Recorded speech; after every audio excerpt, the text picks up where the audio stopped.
Yes! Yes! Oh, man, it's Friday night, and I'm here talking football, doing my favorite thing in the whole world. Welcome, welcome to the show. I see. Welcome to the show. All right. God, I'm really excited. Big week of football coming up. Really looking forward to this week's slate of games. So what I'm going to do is I'm going to kind of recap what happened Sunday. Last night, Thursday. We had a really good game. We had San Francisco and the Giants. And one thing I'm thinking about doing that I haven't done in a while is actually, bear with me one moment here. It looks like I am having some technical difficulties. My apologies here. I should be streaming to you live from Twitter, Facebook, and YouTube, of course. And yeah, we are good to go. All right. I haven't done this yet, and I'm not a big fan of it, but I might start doing power rankings and just putting them up every week, just give you my opinion of the 32 teams in the NFL. And the reason why I'm thinking about doing that is because after watching last night's game, it seems to me very obviously that the 49ers are the best team in football. It's kind of funny because it seems like we're going back in time. We're going back to the 90s where I think the two best teams in football are the 49ers and the Cowboys. And I'd love to hear from everybody. I'd love to hear what your opinion is because as of right now, these are the two best teams in the NFL, the 49ers and the Cowboys. And that's the way the NFL's trending, is going back to 1990, where Dallas and San Francisco, the early 90s, where Dallas and San Francisco ruled the NFL. The Giants last year went to the playoffs. They did win a playoff game. I thought they would take a step back. The offense is in works. They had Barkley out. Andrew Thomas was out. I think the defense will get better as the year goes on. But that's kind of what I think you're looking at in the Giants. You're looking at somewhere between a 7-10 win team. They would have to get really hot. You know, they're 1-2 right now, but I mean, could the Giants be a 9-8, 10-7 team? Sure. Could they be 7-10? Sure. But they're not a bad team. There's some really good things going on with the Giants, but San Francisco to me just looks dominant. They are my pick to be the best team in the NFL right now. And if I ever do a power rankings, that's what I'm going to do, is put, San Francisco number one. I'm toying around doing that. Here's the thing with San Francisco. When you have the best team in the NFL, usually the quarterback of that team is the MVP. And could you give Purdy MVP consideration? Sure. As of today, as of right now, my MVP is CMC, and that's Christian McCaffrey. I think Christian McCaffrey is the best player in the NFL. I think he belongs as MVP. And what the 49ers did was really smart. They could have padded his numbers. They kept him out. Elijah Mitchell got some touches towards the end of the game. Smart move. And that's what they should have done. That's what they should have done, is that they didn't need him to really pile on the stats. As a fan, or if you have McCaffrey in fantasy football, sure, you would have liked it, but it's not necessary to have him in there when you have the game wrapped up. There was no way the Giants were going to come back in that game. So a smart move by the 49ers in keeping, CMC there or off the field. Now, Before the season started, I said there are 6 running backs that if they play a full season, they are going to be the best running back in the National Football League. And it's kind of funny because I left Josh Jacobs off the list, who led the NFL in rushing last year. And I'm no disrespect to Josh Jacobs, but and I love Josh Jacobs, a great player, love his game, love everything about him. But I don't think that even if he plays 17, he's going to be considered the best running back in football. Okay. Nick Chubb. I think if Nick Chubb plays 17 games, he's the best running back in football. He was injured. He's out for the year. It looks bad. It is bad. Not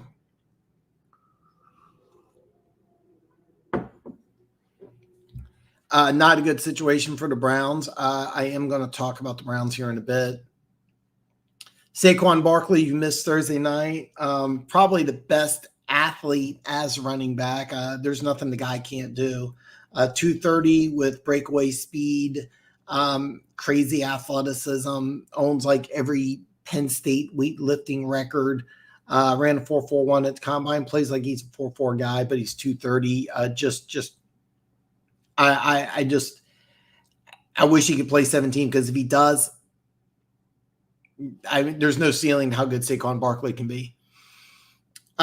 Derrick Henry, over the years when healthy, is the most dominant running back I've seen in a long time.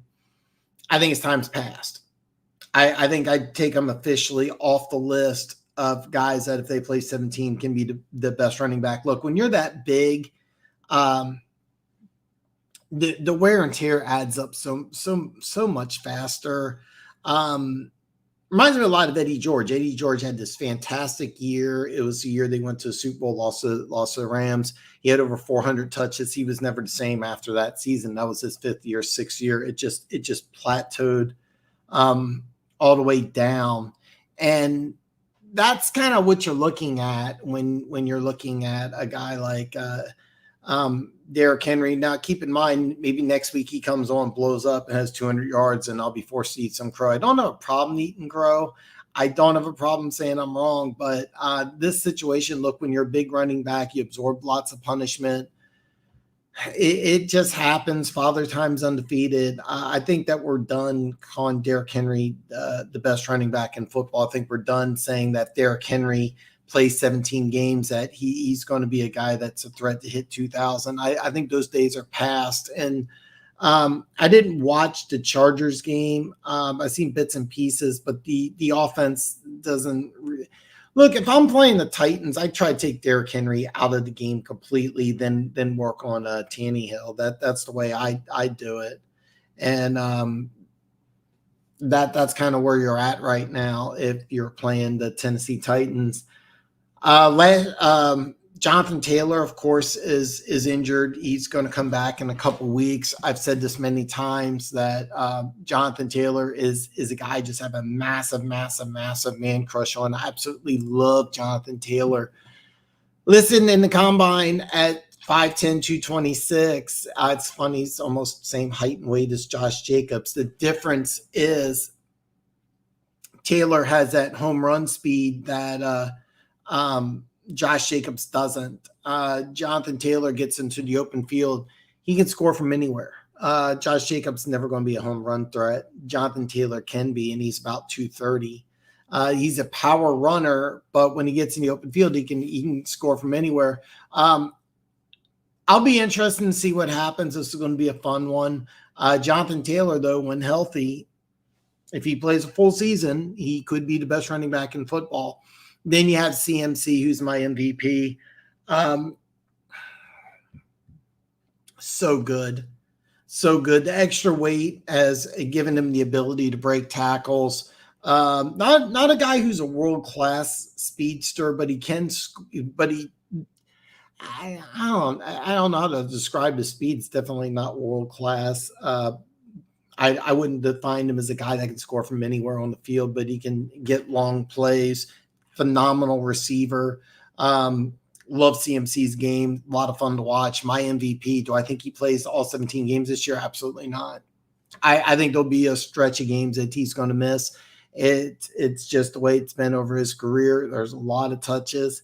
And then finally, the sixth running back who I thought, if he plays 17, could be the best running back in football, and I would take him off the list now, would be Dalvin Cook now with the Jets. And the reason why I take him off the list is I watched it the game against Buffalo. I didn't watch the game against the Cowboys.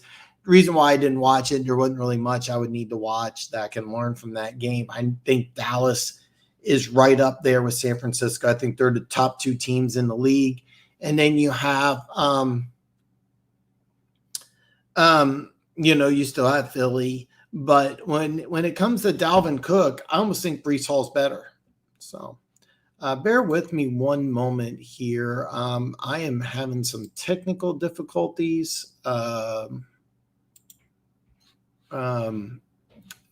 apologies.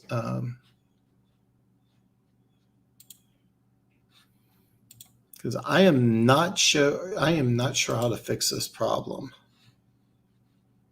All right, so bear with me. I might have to kill the stream, but stand by one moment, and I'm gonna continue. I think I had having some technical issues here.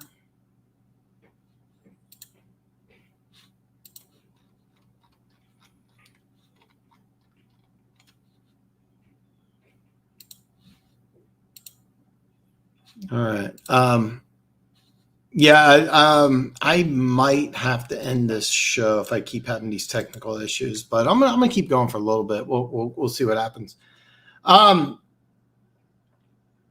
So when it comes to Dalvin Cook, I'm not sure if Breece Hall's better. I'm not sure if Dalvin Cook's better, but when it comes to the best running backs in football, I would say I wouldn't put Dalvin Cook in that list anymore.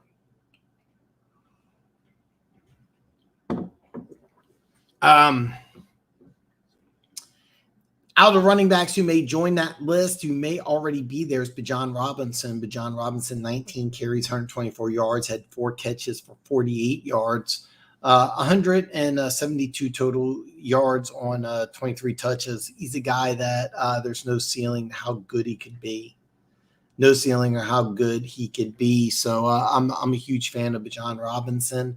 I really thought that he would, if he just, all he has to do is just stay healthy, he's going to be one of the top 10 running backs in football. He may join that list because out of the 6 running backs I said that could be the best running back in football, I would take Cook off the list, and I would take Derrick Henry off the list. Nick Chubb's out for the year. Saquon Barkley's already missed a game, and Jonathan Taylor's missed 4. So you know who's left is CMC. So, I mean, you have to figure this out. That's something you have to decide on your own. Now, Nick Chubb's out for the year. I mentioned Dallas being very good. Trayvon Diggs is out for the year. That's a big loss. They did sign Stephon Gilmore. It wouldn't surprise me if they make a move and pick up another player. We'll have to wait and see what happens. But this is something that the Cowboys are going to have to worry about. If I did a power rankings, it's something I would factor in there. But I'll be honest, I may do a power rankings, and if I did, it would probably go Dallas to San Francisco 1, and Diggs would affect it. But even with a healthy Diggs, I still think San Francisco's the best team in football right now. San Francisco just looks awesome. The defense is fantastic. Brock Purdy's pretty good. George Kittle, when healthy, if he can stay healthy, is one of the best tight ends in football. Just phenomenal. Deebo Samuel's a guy that is also amazing. Had a huge game Thursday night. He's an extremely talented receiver. They got a lot of good things in San Francisco.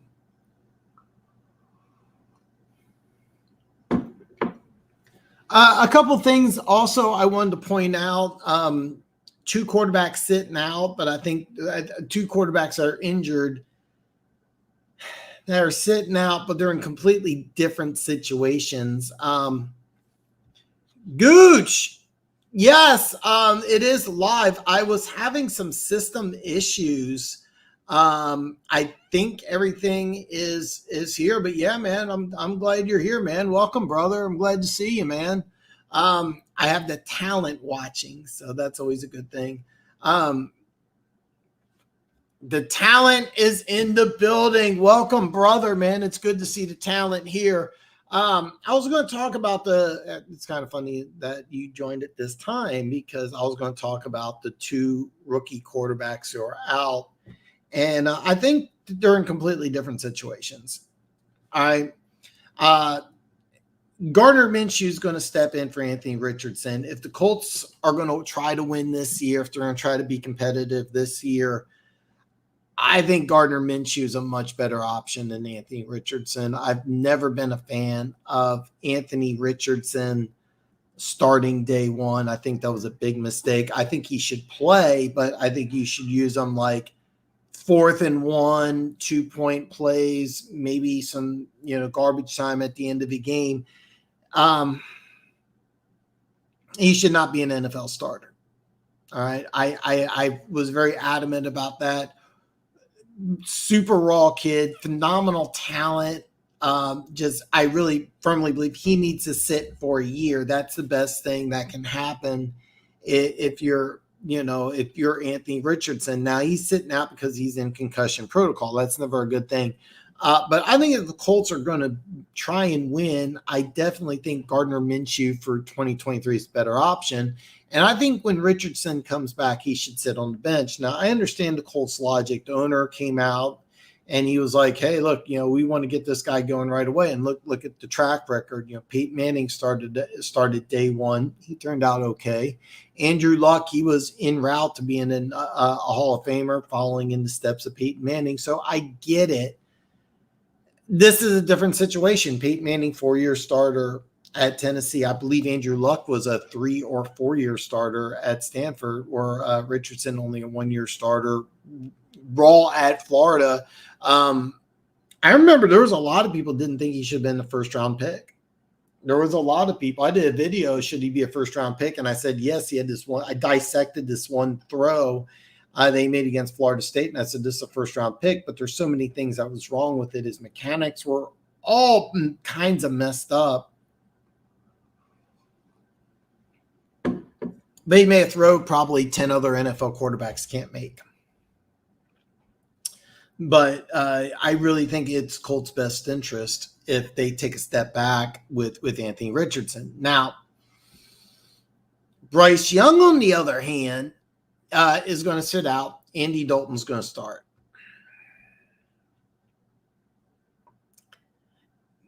Maybe Dalton puts you in a better situation. Maybe.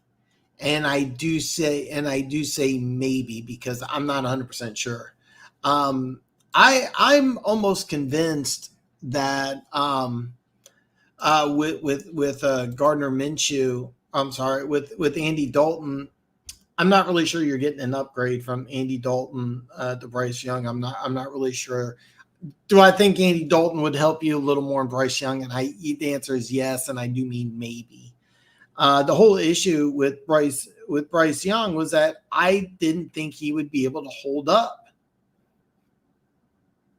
It's 2 weeks in the NFL season, and he's going to miss 1 or 2 games already. It's basically proven my point that this is a guy, forget the 5'11". Forget the 5'11" completely, 5'10", 5'11", 5'9". Forget that. Doesn't mean anything.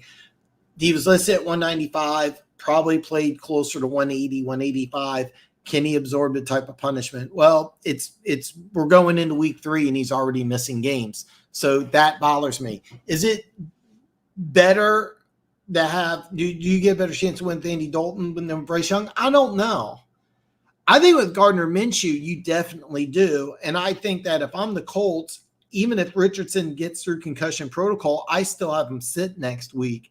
If anything, I would have him not just sit, but I would have him be the backup quarterback and put him in that situation, but put him in a situation where that it's 4th and 1, a 2-point conversion type of play, give him a package with about 5.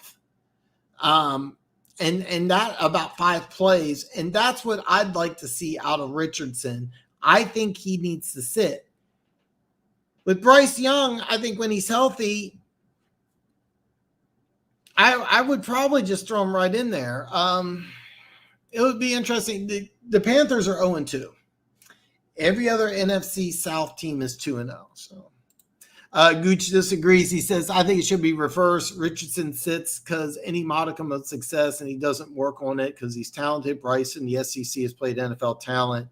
It's not his fault he has fitted cheap.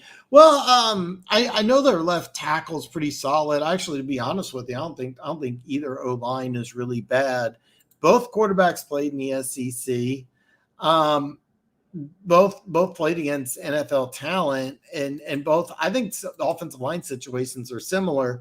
The reason why I think Richardson needs to sit is that I don't think he knows how to operate in an NFL offense. I think Bryce Young does. That's the one thing that he's a lot different than with Anthony Richardson, is that Bryce Young looks like he can play in the NFL. He looks like he can understand the NFL offense.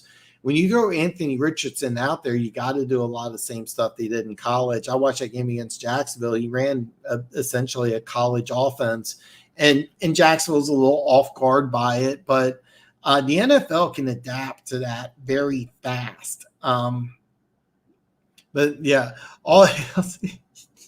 And by the way, I cannot tell you how good Saban is. And it was funny because the guy that backed up Bryce Young, I watched him play a little bit and I was like, oh God, this guy's going to be good. And it turns out to be, he's just terrible. And they're having some problems with the quarterbacks in Alabama, which was funny because they did have this issue a long time ago, and then they get Tua, and then I'm skipping one. No, I got it right. It's Tua, then Mac Jones, and then you get Bryce Young, and then they miss out on the quarterbacks. But I can promise you, Nick Saban and everybody at Alabama is trying as hard as they can to get a 5-star recruit to step into Tuscaloosa very, very quick. Jalen Hurts first, yeah. To be honest with you, Jalen, the reason why I excluded Jalen Hurts is he really kind of seemed to struggle at Alabama, and then when Tua replaced him, Tua came in and like immediately was you as soon as he stepped in, it's like, okay, Tua should be playing instead of Hurts. Hurts goes to Oklahoma, and his level of play, he went from being an NFL running back to a late round prospect. Then he goes to a combine and he looks like a second round pick. So that's why I excluded Hurts, because he didn't seem like he was really a fit there in Alabama, but I get what you're saying. I mean, Hurts' NFL career is just phenomenal so far. So that's kind of what I'm looking at. But if I'm the Colts, and I've been saying this since day one, I really, really, really believe that what they need to do is they need to go ahead, and I really think that they should go ahead and let Richardson sit. I'm going to go over a few things here. No one wants to say they went. Gooch says no one wants to say they went to Oklahoma. Roll Tide. That's just awesome. I'm going to go over all these games in detail that are left. By the way, if you watch, below is my picks video where I asked that if you haven't watched already, check it out. Put a comment in. Tell me what I got wrong. I've been doing pretty good for the year. Did I get them? I think I did, maybe. I'm going to go over the rest of these games here. Now, I had San Francisco winning, but I thought the Giants would cover 10.5. I was wrong. Lions by 1 million. Hatter's House 710. Welcome, brother, man. You know what? That's actually the first game. That's coming up. Atlanta is at Detroit. Detroit is a 3-point favorite. The line really hasn't changed. I got Detroit covering 3 this week. no change. I feel really good about it. This is going to be a really fun game because if Atlanta wins and goes to 3-0, they're going to be dangerous. If Detroit wins, they go to 2-1. Now, not this week, but next Thursday, they go to Lambeau to play Green Bay. And I think that's going to be a very big early season game, regardless of what Green Bay does this week, because let's say Green Bay loses and they go to 1-2. Well, they can win and go 2-2. If they win this week and Detroit wins, they could both be 2-1, fighting for first place in that division. Either way, it's a fun game because with Chicago the way that they are and Minnesota being 0-2 with a tough Chargers team coming, that Thursday night game becomes very important right away. Detroit can't cover anyone for some reason, but I think they'll cover 3 this week. Football becomes very interesting, though, if Atlanta wins, because Atlanta goes 3-0. And it's funny because 3 of the teams in the NFC South are 2-0, and then Carolina's 0-2. But if Atlanta goes 3-0 and John Robinson has a big game, the NFL becomes very, very interesting all of a sudden. If Detroit wins, they go 2-1 with a big-time showdown against Green Bay in Lambeau Field. And there could be a lot of good things that go on. This is a very key game in the NFC, I think, and Detroit can really put a step forward between them and the rest of the NFC North, which the Bears look like a complete disaster right now, and we'll have to figure out about Minnesota. Green Bay also plays this week, but it makes week 4 very, very interesting. But yeah, I think they cover 3. I don't love this game, by the way, Gooch. I'm not looking at this game as like, if I was going to bet on any of these games, the 2 games I would bet on, I hate doing this, but the 2 games I would bet on are late games. I think Dallas could cover 15. And the line went from 12 to 12.5. It would be really hard. It would be really hard pressed for me to sit here and say, you know what, I would go ahead and I would take 12.5. God damn it. I apologize for that. I have a fruit fly that is liking my coffee, which I have no idea why. One other thing I forgot to mention was actually, let me do this. Let me go back here. So I talked a little bit about Detroit and Atlanta. Wait, the Dallas line went up without Diggs, they're playing Arizona. They're playing. So if I did power rankings, San Francisco would be 1, Arizona would be 32. And I think Arizona just looks like a disaster. I'm going to go in order, but I'll touch base on that. I'm going to go in order using the DraftKings app, and the first game they had was Atlanta, Detroit. Next game is Indianapolis at Baltimore. Now, when I made my picks video, which you can see below, please check it out if you haven't already. I thought Anthony Richardson would play, and I thought his growing pains would continue. The line went from 7.5 to 8. It's in Baltimore. I felt really good about the Ravens covering with Anthony Richardson as quarterback. I'm a little more skeptical with Minshew, but I'm going to stick by my pick. I'm not changing anything. So I like, I sort of kind of like Baltimore to cover, but I'm not really sold on it.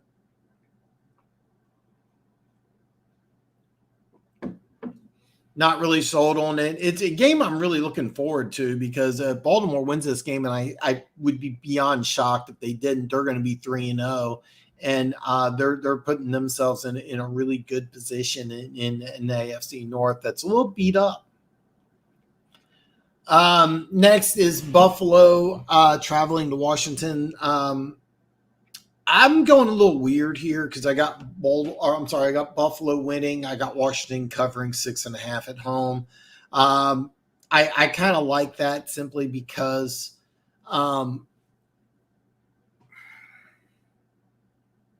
The reason why I like it is because I think this is going to be a much closer game than people think. I'm not sold on Buffalo. Washington's my sleeper NFC team. I only got to see bits and pieces of the game against Denver. I saw Denver jump out to 21-3 on the red zone, and I saw some plays, but yeah. Yeah, exactly. People dog them, but the Harbaughs, yeah, they can. They have a lot of players out. Baltimore does. Baltimore's missing, I think it's something like 7 starters. I know their left tackle's out. I know Odell's out. I know they got a few other players that are out. I wouldn't bet that game at all. I wouldn't touch that Baltimore-Indy game, but I feel I'm going to stick with my original picks. I'm not going to – excuse me. I'm not going to go back, but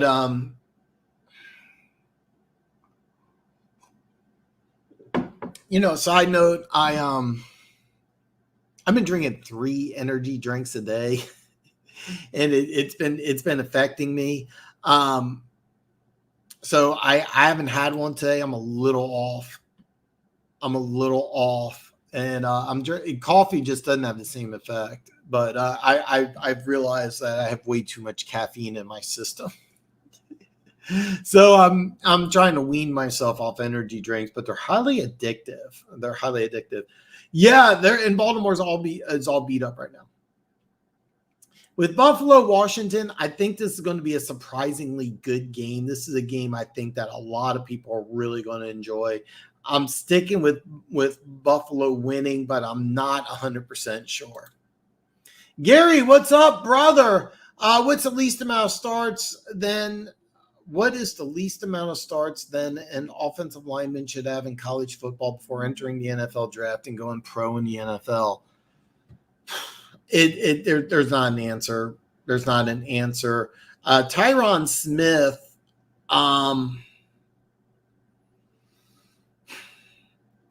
Smith played right tackle, I think, for just one season, and Dallas took him, if I remember right, 10th overall.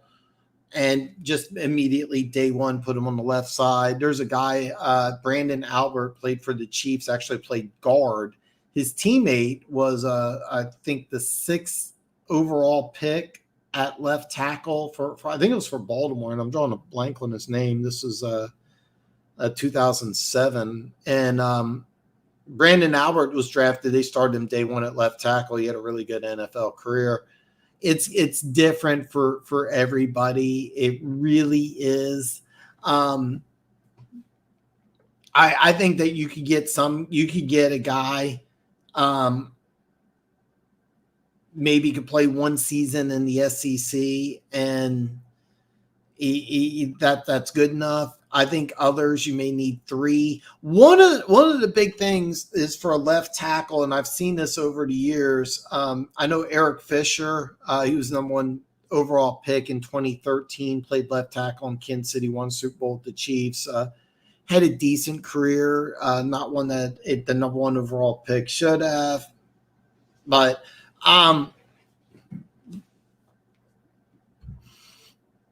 if you're a tight end, you get to college, you put on weight, and then you switch over to left tackle, and that's what a lot of tight ends do.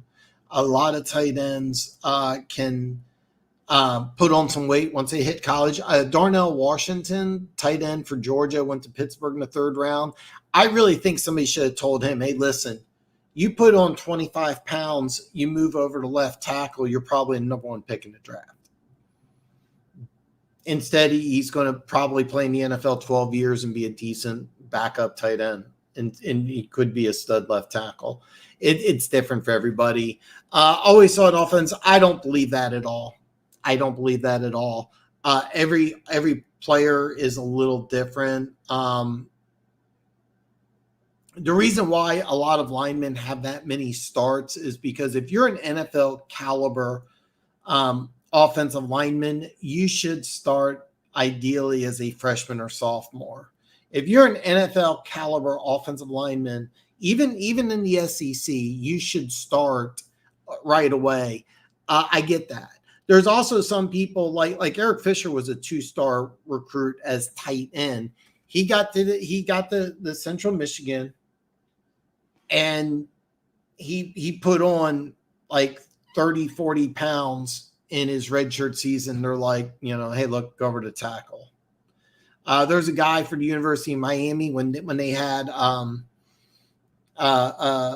Jeremy Shockey, Kellen Winslow. They had another guy. There was like the 3rd or 4th string tight end, and it was Alonzo Highsmith came up to him. He was running backs coach. Ironically, came up to him and said, "Listen, put on 30 pounds. You'll make an extra 30 million in the NFL." And this guy made something like 50 million in the NFL. But he told him, it's like, listen, you're good enough that you can play in the NFL for 12 years as a backup tight end, but you're never going to be a star NFL tight end. You can be a stud offensive lineman. So those type of guys that go to college as tight ends and put on, 20, 30, 40 pounds. And it happens. Some guys hit a growth spurt. Terrell Owens went to Middle Tennessee State University on a track scholarship. He was 6 foot 170. He gained, 3 inches, 60 pounds. One of the weirdest stories nobody to this day can understand. Brian Urlacher played safety in college. He was a punter. He played safety at New Mexico. After the season was over, and he was an NFL prospect, he put on 30 pounds of muscle. Just boom, people thought it was steroids, but no, it was just a weird growth spurt. He grew 2 inches, put on 40 pounds, and kept the same. Nobody understood it. Ended up going top 10 in the pick. Never played linebacker in college. Hall of Famer in the NFL. Weird things like that happen. But bottom line, if you coming out of high school, if you're a 4 or 5-star player and you got a career in the NFL, then yes. Some guys take some time to grow into. 3 energy drinks, bro. Business has been slow for me. It's not cocaine. No, I got a real. I'm telling you, man. I seriously, I was having headache. Seriously, it's gotten bad enough that I didn't drink one. I almost drank one before the show just because my head hurts a little bit. It's not a good thing, man. The caffeine's really having an effect. So I have coffee, which isn't nearly as bad, but I need to kind of make some changes. I'm probably too old to be drinking 3 a day. What do you think Giants GM Joe Schnone's mentality as to what an offensive lineman he would draft in terms of the amount of starts that college? It shouldn't. It really shouldn't. And I get what you're saying is you want somebody who's experienced. Sometimes you can get somebody who's just, listen, you may be able to get somebody to Alabama who hey, look, he only started, 1 or 2 seasons, but he's just a stud. We just had NFL first rounder after NFL first rounder after NFL first rounder. Andrew Thomas didn't play, I think, the first 2 weeks of the season. He's a stud left tackle. I think he did play 45 or 50 games at Georgia. I think he was a 3 or 4 year starter. I don't remember off the top of my head. I love the Andrew Thomas pick. And it was a weird thing because he went into the draft at universally number 1. And then it started looking like he was going to be, and I don't have the other tackles ahead of him right off the top of my head. I should, I apologize for that. But they kept on talking about the other tackles and he kept on dropping in the draft because the other prospects were talked about a little more highly regarded. I don't remember why, but I loved Andrew Thomas. I was like, dude, you can plug and play this guy. Remember, they spent a lot of money on from the Villanova, something like that. From Pittsburgh, they spent a lot of money in free agency. COVID hit. He sat out. I found out later the reason why he sat out is his son contracted cancer and he didn't want to risk anything. And I don't blame him either. And so what they had to do, the plan was to have Andrew Thomas learn on the right side. And then their starting left tackle, is going to miss the season. So they just moved Andrew Thomas over to left.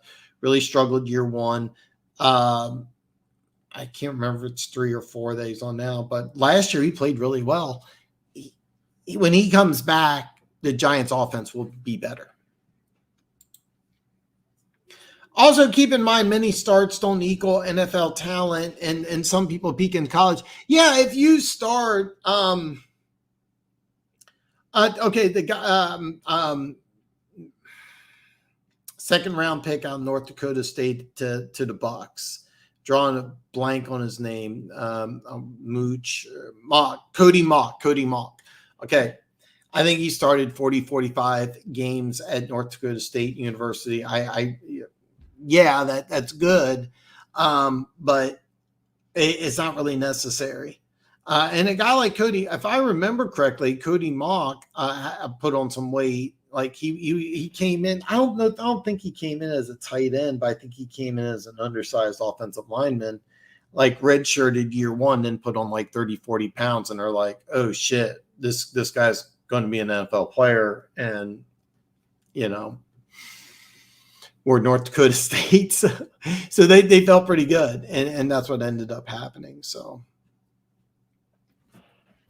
but I don't buy that, but I get what you're saying. And if you're an NFL caliber offensive lineman, I know I keep repeating this, but if you're good enough to play in the NFL, you should have a lot of starts. Even guys that are like, third, fourth, fifth round picks. If you're a third round pick and you're a guard, Power 5 school or not, you probably should be good enough to start, maybe 3 or 4 years, at least 2 in the NFL. That's just kind of the way it is. Maybe you get a school like Georgia or Alabama that's just stockpiling NFL talent, and you get a guy that plays 12 games. So, but Tyron Smith is a guy that's going to be in the conversation. When he retires, he's going to be in the conversation to go into the Hall of Fame. I think he started. I don't even think he started a full season at right tackle at USC. I don't even think he started a full season, and he's a really good football player. So it's different. It's different. Next game is New England and the Jets. When I did the video, the Jets were a 3-point dog. The little action has been placed on the Jets because they're now a 2.5-point dog. I'm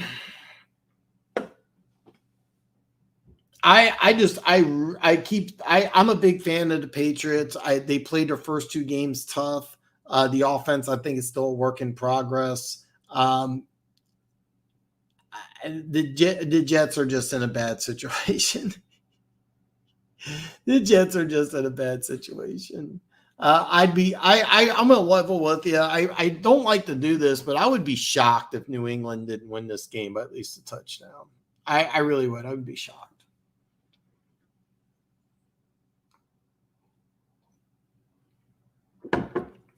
I'm not saying the amount of starts that you should have should it at least have is the same for each position in the NFL. Just wanted you to know in regards to O-line position, would the Giants take Fashanu despite that? Fashanu, if I remember correctly, is the left tackle out of Penn State. He started last year, and I think the year before. Is that the guy off the top of my head? I haven't begun to really dive into college yet. But if he's the guy out of Penn State, I mean, you're looking at a 3-year starter. That wouldn't really qualify if that's the guy. And by the way, a lot of people still think that he's a raw dude, but like that's a top 10 player if it's a guy from Penn State. But it wouldn't. No. Would the Giants take a tackle? I don't think so. I think the Giants are set at tackle. I think they're really looking at, if they're going to go offensive line, I would estimate guard. It'll be interesting, but I'm going to level with you. If I'm the Giants, depending on where I'm at in the draft, I need a wide receiver. And then and the reason why I say that is because I would take their guards and I would leave, or their tackles, I would leave them alone. And then I want the okay. It is the Penn State guy. Yeah, he's on season number 3, and he's on season number 3, so he'll be fine. He'll be a top 10 pick. If the Giants have a top 10 pick, which they may need to get the top 5 to get him, I don't know. We're going to talk about this in a lot. I'm going to tell you right now, I love this guy. And I think he's a guy that you could maybe plug and play.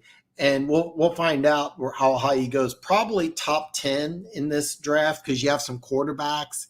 But if I'm the Giants, I would not mess with the tackles because you could probably get a starting caliber guard later in round 2, 3, maybe even 4. It's also a guard is cheaper in free agency. So that would be the way I would go. I would fix the interior and I'd leave the tackles alone. But if I'm the Giants, I'm picking top 10. I'm trying as hard as I can to get into the Marvin Harrison sweepstakes. And if you're picking top 10, you may do that. If I'm New York, I'm looking at a wide receiver. I'm not going offensive line. If they're picking top 10 later in the first round, we'll have to see. But we have a lot of time before we start doing draft. But yeah. Bears are a nightmare right now. Yeah, they are. It was funny. By the way, welcome on Pride, man. It's good seeing you. I didn't respond. Side note, okay, so the link that you sent me didn't work, so I had to go to that dude's YouTube channel. Yeah, I'm gonna start doing a lot of those workouts. So okay, off my rant, but I haven't got to the Chiefs Bears yet, but the Bears look like a complete disaster right now. It looks like the Bears. I actually thought that the Bears could be about a 500 team, but I think what will happen is the Bears sooner or later are just going to clean house, and they'll have to clean house. And they'll just have to start over straight from scratch. And it sucks because I know they put a lot into Justin Fields.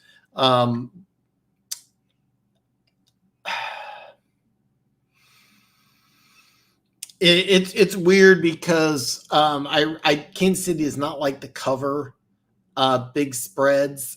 But after what happened, I don't even know the whole story. I kind of didn't want to touch base on it. But yeah, I'm leaning towards maybe Kansas City covering 12.5 at Arrowhead. And I hate saying that because the Chiefs don't like to cover big numbers. But Kansas City might also say, hey, look, we just need to put our foot down on anybody. So, yeah. I like Jalen King and Chop Robinson from there, from Penn State. We're going to do, you know this, brother. We're going to do a lot of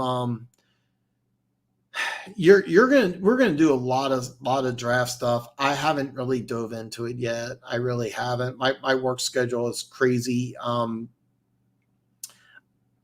Side note, I'm toying around. I haven't made a decision. I'm toying around with doing not just the Chiefs game, but the Raiders Steelers Sunday night. I've never done that before, but I'm toying around with maybe doing another game, doing 2 games announcing. I have a lot of fun doing it. It's really nice to have people getting involved and watching. But with college, normally I watch about 50 to 75 games a year. It's probably going to decrease because when I'm not doing the videos, not going on live, not doing the games, I work quite a bit. I worked today, not very long, but I did work today. So forgive me, but I promise you when the draft comes around, I will be ready. I haven't had a chance to watch these guys yet. Yeah, I okay. So yes, I kind of don't want to talk about it. But yeah, I'm by the way, all my social media links are below. If you like One Pride and send me some stuff that's not football related, no dick pics, but One Pride's also sent me pictures of his girlfriend. So I'm sorry, I gotta stop doing that. But yeah. Rome, Aziz, or Johnny Wilson think Giants if they pick her. I think that the Giants pick early. I think that they may make a move. I think some team's going to fall in love with Marvin Harrison Jr.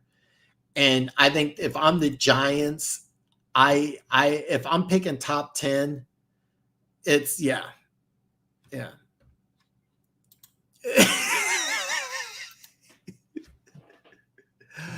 um, it's really bad when your quarterback. It's funny. Right before I came on, I saw a clip of Devin White, the Bucks and Bears.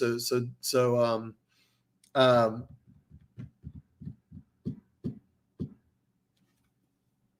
brain freeze.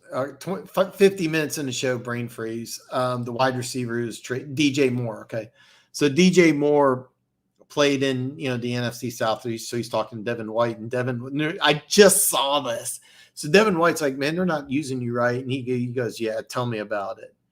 And they got it mic'd, and here's the thing: it wasn't what he said, it was how he said it. And this was pregame, and it's just bad. It's just bad. And One Pride 40 says, it's really bad when your quarterback throws the entire coaching staff under the bus. You're right, and it's terrible, right? You're right. It's funny. If I did 1 through 32, I'd put the Cardinals 32, but there's a couple that are needing to stay at 31, and the Bears are one of them. Yeah, the whole. I really don't want to go into detail about that because that's kind of a whole new topic of conversation I don't want to have here on YouTube. But yeah. So One Pride 40. I think she's married. I don't know. I don't do the celebrities, but Jennifer Lawrence is dating One Pride. So I probably shouldn't go into this because there's so many Chiefs fans buying into it. But the rumor in Kansas City is that Travis Kelce and Taylor Swift are dating, when everybody in this community knows she's dating me. So. Oh, Slasher. Okay, so Slasher. Here's the thing. I used to be the biggest Penn State fan in the whole world. I used to be the biggest Penn State fan in the whole world. Showing my age, but when the Paterno Sandusky thing came out, I couldn't, and I didn't hold. Joe Paterno was the only one who said anything, but it just I couldn't do it anymore. I couldn't. Anyway, if you're not familiar with this, maybe the best atmosphere period for any sporting event. I don't count. Some people are going to tell me soccer. No, like 15 people die at a soccer game. That's not a good thing. That's not going to happen at Penn State, but that whiteout, if you're not familiar, they dress in all white. They jump up and down just like the Cameron Crazies. I don't know if they still do it, but Duke in its heyday used to just jump up and down the whole game, and it would just go nuts. I'm told Allen Fieldhouse in Kansas, which is just that way. Here's what I've heard about Kansas and Allen Fieldhouse is that even if you're not a basketball fan or a KU fan, you need to go at least once. It's that good. But the whiteout, oh God, if you're not familiar, Penn State has 102,000. If you don't mind, Slasher, if you can, all my social media links are below. Can you send me some pictures of that? By the way, I hope you have a great time. I don't even know who they're playing. I am so sorry because they got some players I want to look at, starting with their left tackle. I wish I could tell you that. So here's the deal. I'm DVRing a lot of college football. That game that Penn State's playing, I have it on my DVR. I probably won't watch it. I still have Texas, Alabama on my DVR. I haven't gotten around to it. It's just it's a time thing. That's all it is. They need to use that for Michigan. Seriously, like going into the season, I mean, God, I wish I had more time to watch college football. I really, really, really do. Our fan base is acting like it's in. So here's the deal. It turned out I didn't have time. Uh, story of my life. I was going to try to go on the Luke G show because I told Luke I'd go on a show and eat some crow, and I didn't do it. So I know I'm a liar right now. I was going to go on Monday, but when they lost, I said, there's no way I'm going on because there's no way I could go on his show and not act like I'm gloating. And if I get a chance, I'll go on because I would like to talk to Lions fans. I'll be honest with you, your fan base shouldn't be that up and down. You're coming off of a huge win. It's a huge emotional win. This week is bigger because this week is if you go 1-2, you get a little bit of desperation in you, but it doesn't matter because if you go 1-2, you beat Green Bay in Lambeau then worst case scenario, you're still in first. But if you win and then you beat Green Bay, you have potentially a 2-game lead, at least a 1-game lead. But this game against Atlanta is a big one. I told you that I was going to watch the game. I got every NFL game on DVR. There may be a few obscure ones I have missed. I don't do the Sunday ticket yet. That'll come down the line. But you shouldn't be. No reason for that. If you go 1-2, I would be really concerned. But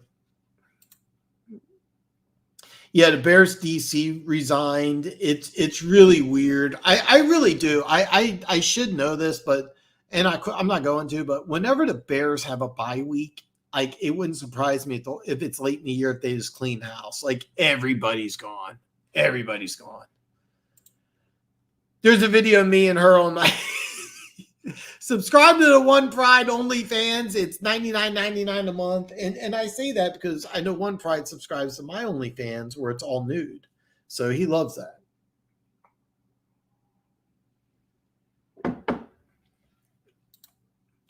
Detroit fan base needs to relax. Lockett has beaten a lot of teams. If you look at his highlights, he hardly ever gets tackled. And so I've said this. I said this a lot.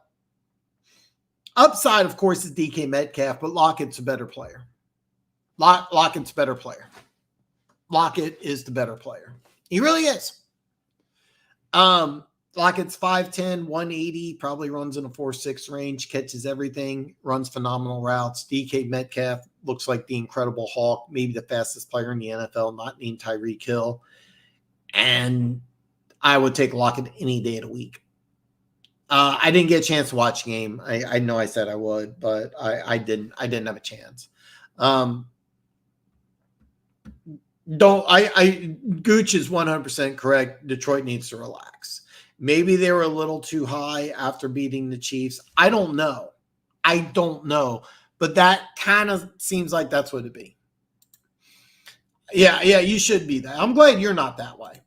I just beat the Falcons. Yeah, I got you guys winning, but that's a game I'm really going to pay attention to because out of the noon games, I don't know which ones I'll be able to watch. That game will come on. I am going to watch that because if Atlanta wins that game and they go 3-0, the NFL becomes interesting.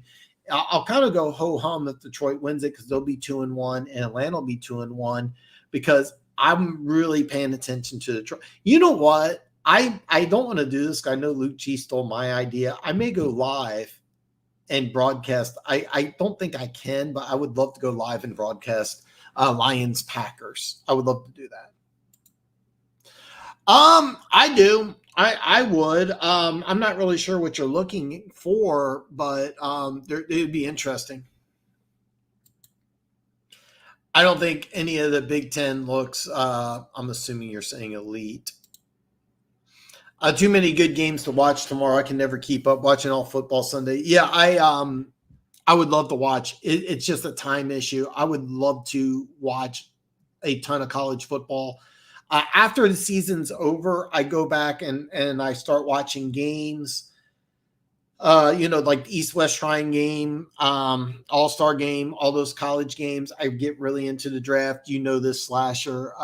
We're going to do a show. We're going to be live. I have not talked to Buffa lately, but I don't know if he's going to come on or not. But we're going to be this channel here. We are going to do something draft related. I just don't know what yet. But yeah, I don't have enough time because I go back, I watch several games. So I watch the games that are live.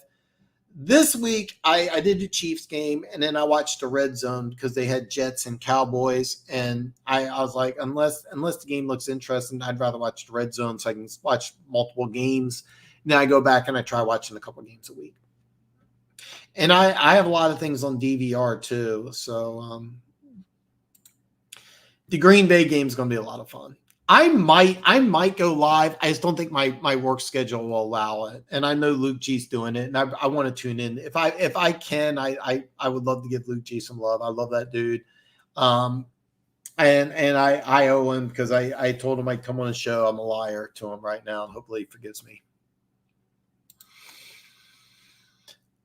Yeah, you should be nervous. But so here's the deal. There's at the beginning of the season, I thought there was 6 guys that could be the best running back in football, and 3 of them are hurt.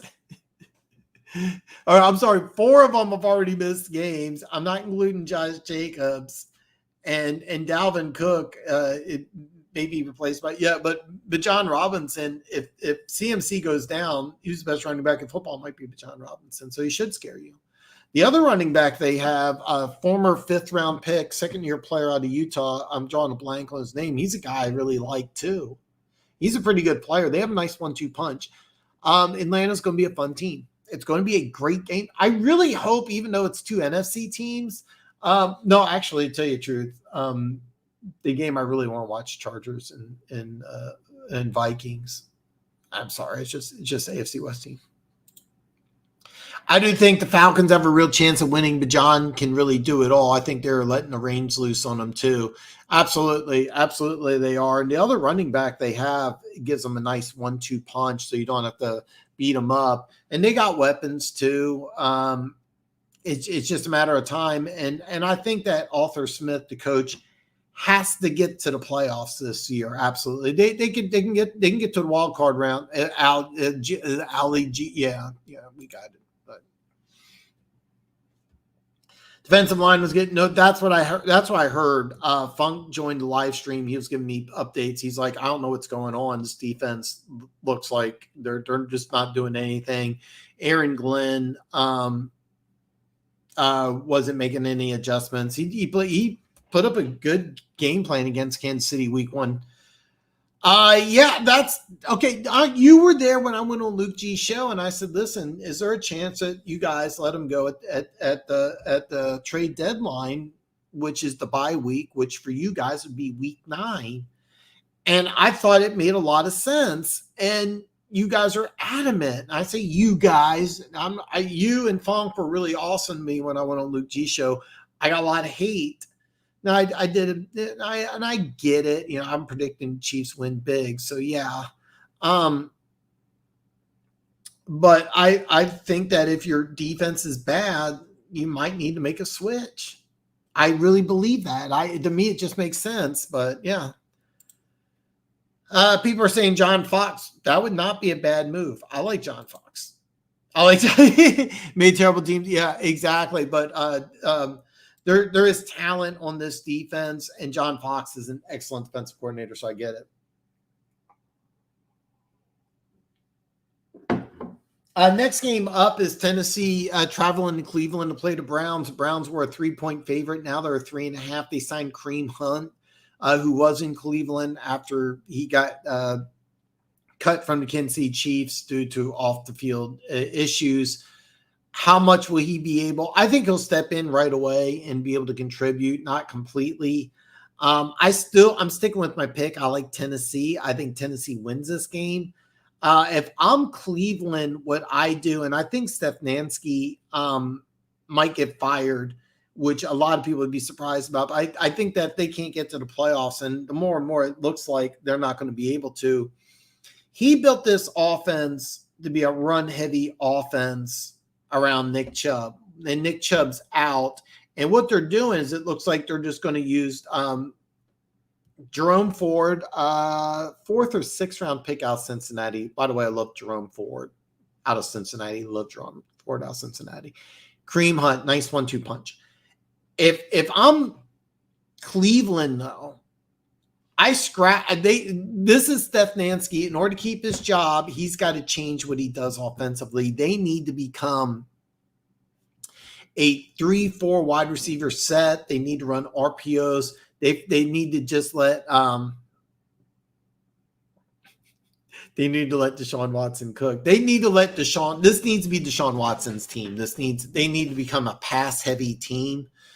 I know Cleveland, you get some bad weather. I know they've run the ball from now to the end of time, from now to the beginning of time. That's all Cleveland's done is run the ball. I get it. But if the Cleveland Browns are going to be successful and make the playoffs, they need to change their offense, and they need to go ahead and become a pass first team instead of a run first team. I think signing Kareem Hunt, great move. I get it. Smart move. Knows the offense, talented, great. Need to change this offense. You gave up all these draft picks for Deshaun Watson. Don't put a square peg in a round hole. He's a guy that needs to be in a pass-heavy offense. Let him be in a pass-heavy offense. If they lose this game, and I think they will, I think he should be on the hot seat. And whether he is or not, I don't know. Who knows what's going to happen in Cleveland, but this needs to be a pass-first team. I think that they're going to try to beat Tennessee by running the ball. I don't think they're going to be able to do it. I think it's going to be a low-scoring, ugly game, and it may be a game where that run defense has been pretty good. Cleveland should have beaten the Steelers. All right? They should have beaten the Steelers. That's a talented defense, but I think that Tennessee gets enough done, and I don't think Stefanski's going to make the adjustments necessary. But if he does, watch out. He's kind of old, though, not sure he can make us top-tier defense. Here's the deal, One Pride. You don't need to be a top-tier defense. You don't need to be a top-tier defense. If you have a top-5 scoring offense like you did last year and you added players to that offense, you just need to be a middle-of-the-pack defense that can create sacks and turnovers, and that's what it looked like you were doing. And I've never been I don't understand the love affair you guys have with Aaron Glenn, but you don't need to be a top-tier defense. If you guys are trying to say, hey, look, we're going to have a top-5 scoring offense and we're going to have a top-10 defense, okay, good luck. I mean, yeah, it's ideal, but you really don't need it. Look at the team that won the Super Bowl from last year, the Kansas City Chiefs. What did they do? Best offense in football, high-scoring offense, middle-of-the-pack defense with some players that can sack the quarterback and create turnovers, but they weren't top-tier defense. So, oh, my God. It's my girl. Cheryl, what's up from Hey Girl TV? She says, hey, my man, Dan, good to see you. Oh, God, I love Cheryl. Guys, she's married. She's married. Beautiful. Beautiful girl. But by the way, check out Hey Girl TV if you haven't already. Her channel is for fashion and fragrance. She's covering Fashion Month, which I just found out about. I wear the same Chiefs gear. So, but the reason why I mentioned follow her is to find out fashions, things that men like or things that women like. I recommend men tune into her because she has some good tips and did a fragrance episode out of my request. So, but yeah. Slasher, didn't he take Denver to the Super Bowl with a top tier defense? If I'm correct, and I could be wrong, didn't he take Carolina? Wasn't he the coach of the Panthers when they lost to Tampa Bay on a last minute field goal? It started off like 6-3 in the first half and then ended up being like 37-34. I don't remember the Super Bowl, but wasn't he the head coach of Carolina? You know what? One Pride 40. I tried to say this at the beginning of the year, and you guys were adamant. I that's what I was. Let's wait though. Let's wait till the next 2 weeks, because you're not going to make a move off of last week. But yeah. Okay, yeah, I was right. Okay, 2 years. Okay, well, you added some players in the secondary. Remember, in free agency, CJ, GJ, Cameron Sutton, Emmanuel Mosley. You added those 3 guys. I thought all 3 were going to start. You added Brian Branch, Koenig, the tackle out of Western Kentucky. First round, you reached for, but you got Campbell. Barely played against Kansas City. I don't know if he played against Seattle. You have to tell me. So you drafted both. Stefanski, he's the head coach of Cleveland, and he absolutely positively needs to change his offense, because Cleveland needs to be a heavy pass. Here's the deal. He built that offense because he's when he came into Cleveland, he had Baker Mayfield. And a lot of people thought it was a good hire. And the reason why it was a good hire is that he was going to make this offense very simple. He was going to give a lot of gimmies to Baker Mayfield, bootlegs, rub routes, passes that are, 5 to 10 yards past the line of scrimmage, gives your receivers a run after the catch ability. But he wanted to focus this offense on Nick Chubb. And I get it, because when healthy, Nick Chubb is probably the best running back in the National Football League. And he's gone. Number one, he's gone. Number two, you spent all this draft capital to get Deshaun Watson. Use him. I think you need to throw more. And look, they got some receivers, man. Donovan Peoples-Jones is got all the talent in the world. You have Elijah Moore that you traded for with the Jets, former second-round pick. A lot of people thought he could have been first-round pick, home run threat. You have another name freeze at 111 in. Amari Cooper, sorry about that. Number 1 wide receiver. You have David Bell, a guy I loved coming out of Purdue. He lasted to the 6th round because he had a bad 40 time. Watch some film of David Bell at Purdue. And he looks like a number 1 wide receiver. He looks like he's a first-round pick, but he went to the combine, ran like a 4.7. Who cares? By the way, he can play. He can play. Oh, my boy, Keys. What's up, brother? Is there any coordinator in the NFL who should be on a hotter seat than Matt Canada? No. And no, I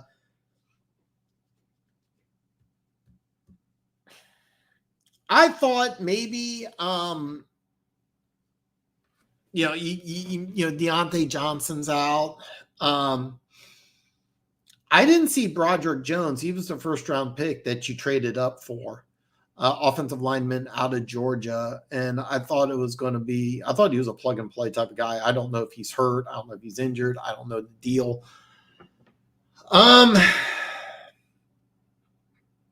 Anyway, I didn't see him play, so I should have looked into that. You have maybe your number 1 wide receiver. Your first-round pick's not playing for whatever reason. I should know why. I don't. Second-year quarterback, so maybe we expect some growing pains. No, your offense needs to be better. It's funny because they were talking last year. It didn't work, and it just looks to be like it's just not working. I don't know the Steelers coaching staff, but yeah, and they may want to make a move soon. Or they may just say, hey, look, we got a young team. And they do. There's lots of youth on that, especially that Steelers offense. That's a young offense, lots of young talent. The offensive line's still not very good. And I get that. But I agree. Yeah, it's my Chiefs shirt. I wasn't going to wash it until they lose, but then I noticed I got a little bit of food down here where you can't see it. So yeah, it's my game day shirt. I'm going to wear this Sunday. Gary, I apologize. I should have brought this up. How the hell is Trent Williams not thrown out of the game for punching Robinson? Apparently, if it's a Giant, is on the receiving end of punch.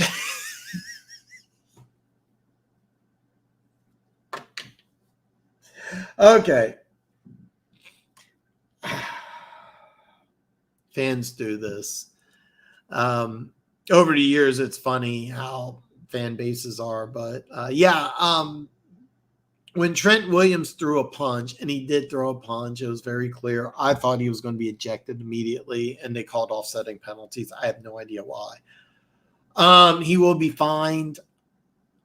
Probably not suspended. He should have been kicked out, though. Yeah, you're right. But the statement, if a giant is on the receiving end, it's okay. No, it has nothing to do with it. They're not picking. The NFL is not picking on the Giants. I get why you say that, though. I agree. Man, I disagree with that. Goff is their quarterback, so I think they need to have a top 10 D. Kansas City has Mahomes under exception to rule needed.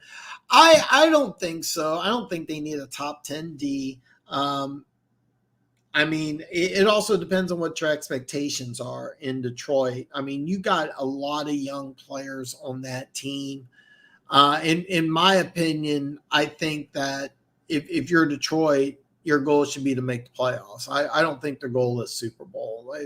But talk to some Lions fans, and they may be thinking Super Bowl. But when I look at Detroit Lions, I'm getting to the playoffs. And what can you do this year right now? Well, I think what you're going to do this year is be a middle-of-the-pack defense. You got some players, all right, but you have a lot of new players. How fast can you get them up to speed? I think that towards the end of the year, this defense is going to be a lot better than it is at the beginning of the year. This offense has weapons. I think Montgomery's a slight upgrade. Jahmyr Gibbs, very exciting player. In 4 weeks, you're going to get Jameson Williams back. The offense is explosive, and it's just going to get better, and better. It's not golf. I'm looking at all the other weapons. That offensive line might be the best offensive line in football. They got 2 good running backs. They got in Laporta. I don't know what his stat line was against Seattle. He looked pretty good his first game against Kansas City. I think you can get enough. Now, keep in mind, when I look at the Detroit Lions, I'm not looking at them as a Super Bowl team. If you want to get to a Super Bowl, then maybe they need to be better in the middle of the pack. When I look at the Detroit Lions for 2023, just got to get to the middle of the pack. Can Aaron Glenn get you there? I don't know. I don't think he can. That's why I think he should have been fired this offseason. They did a good job against Kansas City week 1. They did a bad job against Seattle week 2. If they're up and down like this, then I also think you do need to get them. We'll have to find out. Thanks, Dan. Face red, harp chain. That's so awesome. Whoa, Keys. We were talking about can she teach how to riz up girl? You have to ask her that. Yeah. Keys, Golf is balling right now. They just need an average defense. I didn't read your comment completely.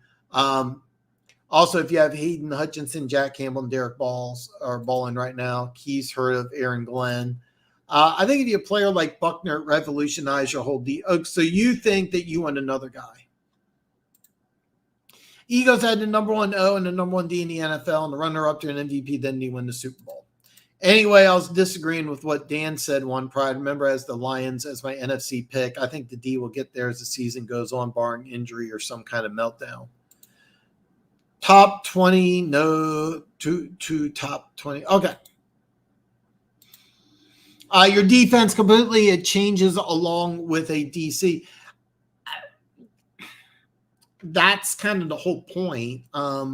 The Dennis Allen scheme is what I thought you should have been running all along. And I think you got some players that know what's going on with the Lions. And I think you have 1 or 2 coaches that you picked from the Saints. I could be wrong. John Fox's scheme was a 4-3 scheme, if I remember correctly. And I know 4-3-3-4 is becoming very outdated, but it's when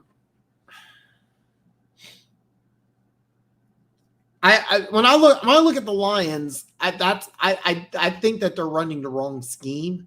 I think they're running the wrong type of defense. And I look, when they beat Kansas City, I'd eat a lot of crow. But when I look at the Lions, I think they run the wrong scheme. I think they have the wrong style of defense. I think they're not using their players correctly. Of course, they go out and beat Kansas City. But you put up 30, you gave up 37 to Seattle. This next game against Falcons, let's see. At the end of this year, we'll have to reevaluate things. But as the season goes on, it wouldn't bother me if you guys went with a guy like John Fox, started running a 4-3 scheme. By the way, the John Fox defense, the Dennis Allen defense, very similar. I don't understand. I'll never understand this, to be honest with you, why you come. So let me give you a background. The Saints just had this god-awful defense after god-awful defense after god-awful defense. It was Rob Ryan's defense, and Rob Ryan and Sean Payton did not get along. They did not get along. It didn't work. So they bring in Dennis Allen. His first year, they were the 31st ranked defense in points. Year 2, they're top 10. Year 2. And then every year he's been the defensive coordinator, just better and better and better. And I never understood why you have a tried and true method that worked perfectly. You had a 3-4 defense in Rob Ryan, a very similar defense to what Matt Patricia ran. And you watched the transformation from that defense to a 4-3 work perfectly. And then instead of implementing that same system that worked perfectly, you do something completely different in Detroit, and I don't get it. And that's why I don't like the Aaron Glenn. But you guys were telling me, I say you guys, I'm not picking on you, but I went on Luke G show and I said, hey, is there a chance that this guy's fired? No, we're going to start off fast. We're going to beat Kansas City, which you did. Our defense is going to be awesome. It's just the players. Well, you got the players. So now what? Well, Hey Girl TV says she's so proud of me. I'm proud of her. I love this girl. She's married. Her husband's cool as fuck too. So, oh, my boy Tim. Sorry.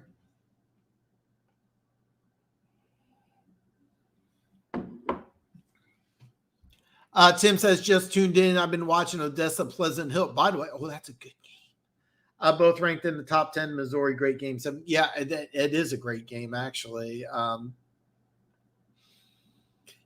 Seriously, I probably should have gone in. A couple of years ago, I thought about going into coaching. In the Kansas side, you don't have to be a teacher to coach high school football. On the Missouri side, you do. So for those of you that don't know, I live on the Kansas-Missouri border on the Kansas side.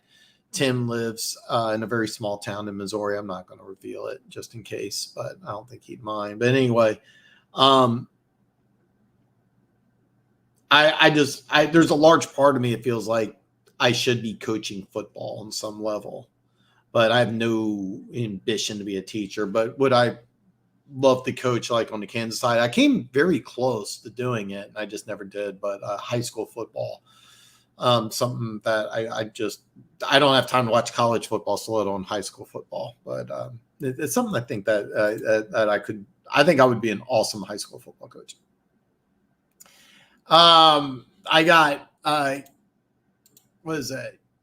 There's I can't tell what that is, but pink heart shape from Coke.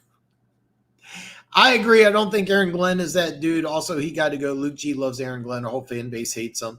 I know Luke G loves him, and I'll never understood why he didn't bring that same tried and proven method from the Saints that worked perfectly, that your defense looks like it's built for. Now, I will say this: that Broderick Martin kid, that's an O tackle. That's a zero tech. Like that guy makes sense. Putting Aiden Hutchinson on 2-point stance. I get that. I know that you guys are telling me he's better, but when I look at Aiden Hutchinson, I still see a guy that I should be a pure defensive. That's just me. We have a lot of football to go. Big game in Detroit this week against an undefeated Falcons team. Aaron Glenn made Jack Campbell an edge rush. Ooh. Okay. Is it one of those things where they're trying to move him around to try to get him acclimated to the NFL system, or are they just planning to put him as close to? Because I thought the reason why you drafted him so high was his play covering backs and receivers in zone coverage. We'll see. I got my boy Denver Gator. What's up, peeps? Sorry I'm late. Crazy day doing cocaine. I understand. Would you rather keep Dan Campbell and Johnson and bring in a new DC in 2024, or bring in Lou Amarillo as head coach, keep Johnson as your offensive coordinator? Okay, this would be me. This would be me. If it was me, and there's no way it would fly. No way it would fly. I would bring in Lou Amarillo as the head coach and keep Ben Johnson as my offensive coordinator. I would do that in a heartbeat. I would completely do that in a heartbeat. And because I can tell you what Lou Amarillo would do. He would say, do whatever you want offensively. I'm going to work on this defense. And here's the deal. You would be able to keep, I'm assuming you're talking about CJGJ. He would make CJGJ into one of the best players in the National Football League. He would turn Jack Campbell into a Pro Bowl player. That defense would be a top 10 defense. That's what I think. I'm a huge Lou Amarillo fan. That's what I would do. Detroit would revolt because they love Dan Campbell, but we still have some time. If Aaron Glenn gets this defense in the teens, he's going to stay. But yeah. Some love for Denver Gator. Luke is defending Glenn, saying he's the only one saying that's hardly any one of our fan base likes. Luke G loves Aaron Glenn, and I don't see. I don't get it. I don't get it at all. I really don't. Some love here for Keys and Hey Girl. Coco, oh God, I love Coco. Love Coco. I don't have any kids myself, but kids and dogs love me. Yeah. Yeah, in today's scheme, it would be a 4-2-5. What John Fox does and what Dennis Allen does is very, very similar. And I want to believe that some of the things that Aaron Glenn and Dan Campbell, when they came from the Saints, both these guys came from the Saints, and they don't bring that defense. I gotta believe they brought some schemes. I gotta believe that, like, if John Fox, I forgot about John Fox. I wouldn't say him promote from within, but let's just say he did bring in John Fox. John Fox would bring in a scheme very similar to what Dennis Allen runs, and that defense would work. It would work. A guy like Broderick Martin, you would tell to be more of a 3 tech than a 0 tech, which would be a little weird. He might have to lose some weight. You might just use him on run downs. It'll be hard to do. But here's also a guy that was a late 3rd round pick. You could also move him. But yeah, everybody loves Dan Campbell. I'm just telling you what I would do because I love Lou Amarillo, and matter of fact, he should have been, maybe he passed up that Cardinals job. I don't know, but hey, you remember my dad is a former high school superintendent, so those people, I'll get you an interview. I seriously, Tim, I don't think we were talking. I came very close to taking a high school football coaching. Oh, so here's what happened. My buddy's wife, I don't know if she's okay if I use her name, so I'm going to keep her anonymous. She's friends with the head football coach at one of the high schools here. And she gave me his email address. I emailed him. They had 3 coaching spots. I applied. He goes, Dan, he emailed me back. He goes, listen, Dan, all 3 of these spots are already taken. We just haven't replaced the message board. You're Mary's friend. What's your situation? I explained everything. And he said, look, not this year, but next year, get in touch with me. I think we have a spot open. So I was getting ready to go in. So what I did is I went to the first several games, and I'm ranting, so I'll cut the story short. Long story short, I got another job. I stopped going to the games. Job situation changed. If I didn't get that job, I probably would have tried it. And I'll be honest with you, I think I would be awesome at it. I think I would be awesome coaching high school football. The problem is on the Missouri side, you have to be a teacher. I don't want to be a teacher. In Kansas. You don't have to. So he blames our GM, but it's all Aaron. It's not your GM. I think it's a defense. I'm not sold on Aaron Glenn, but I get that. I think Dan Campbell will win Coach of the Year for the Lions. Well, we'll find out. As I understood Luke's argument, it's that players simply failed, not Aaron Glenn. He put him in a position to make plays, and he simply didn't. Or as I recall, Luke basically saying, do you think AG told Hutch not to sack the quarterback? Yeah, it just made so much sense to bring in the Dennis Allen defense, because the Dennis Allen defense replaced a 3-4 defense that the Saints used. And the Rob Ryan defense was very similar to the Matt Patricia defense. So when they brought in Aaron Glenn, I'm like, this is a no-brainer. You're bringing in Aaron Glenn. You're bringing in Dan Campbell. You're bringing in 2 coaches that were there when Rob Ryan was replaced with Dennis Allen. So it just made a lot of sense to bring in that Dennis Allen defense, which after that 1 year seriously, the Saints have had one of the best defenses in football for the last several years. That Saints defense is very, very good. I will never understand why you said, hey, this works. We're going to do something else. And that's what I don't like. So. No, he does. Yeah. I'm fully aware, but he spent the last several years with Dennis Allen, who's now a head coach. And Dennis Allen is a phenomenal defensive coordinator. What Rob Ryan was doing with the Saints didn't work.